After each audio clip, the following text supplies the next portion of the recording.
Udruženje studenata arhitekture sa Državnog univerziteta u Novom Pazaru, Team XYZ, predstavilo je idejno rješenje modula pod nazivom HAVA, koji ima potencijal da doprinese poboljšanju kvaliteta vazduha u Novom Pazaru.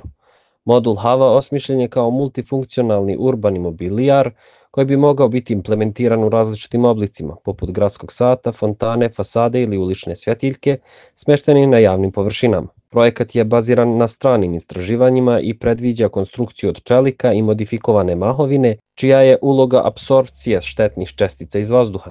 Smatraju da bi ovakvim inovativnim pristupom pružili ekološko i estetsko rješenje za urbane sredine sa ciljem unapređenja kvaliteta života građana.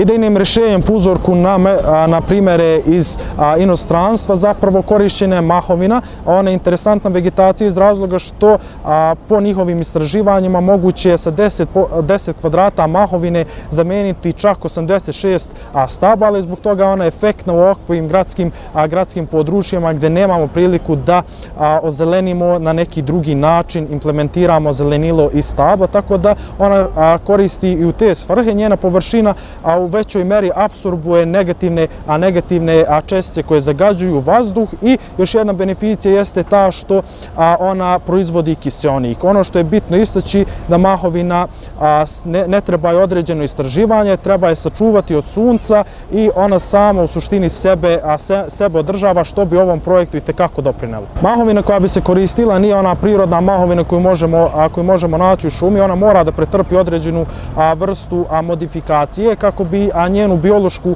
osobinu odstranili. Dakle, zbog čega to radimo? Da bi se ona lakše održavala, da ne bi morali stalno da je zalivamo, stalno da je negujemo, već da ona jednostavno samo sebe održava. U smislu kišnica, u smislu pranja ulica, dakle ona bi tu vlažnost vazduha pokupila i to bi njoj bilo dovoljno za održavanje. Ovo pričam na osnovu zapravo informacija o strani istraživanja onoga što smo do sada saznali. Sve detaljnije informacije će javno saznati kada samo istraživanje bude gotovo i kada iza njega budu mogli stanu stručnjaci iz ove oblasti. Iz ovog udruženja kažu da su ovakvi projekti privremena rješenja, a da bi došlo do krajnjeg cilja, moramo kao zajednica svi doprinijeti da se smanji zagađenje u ovom gradu.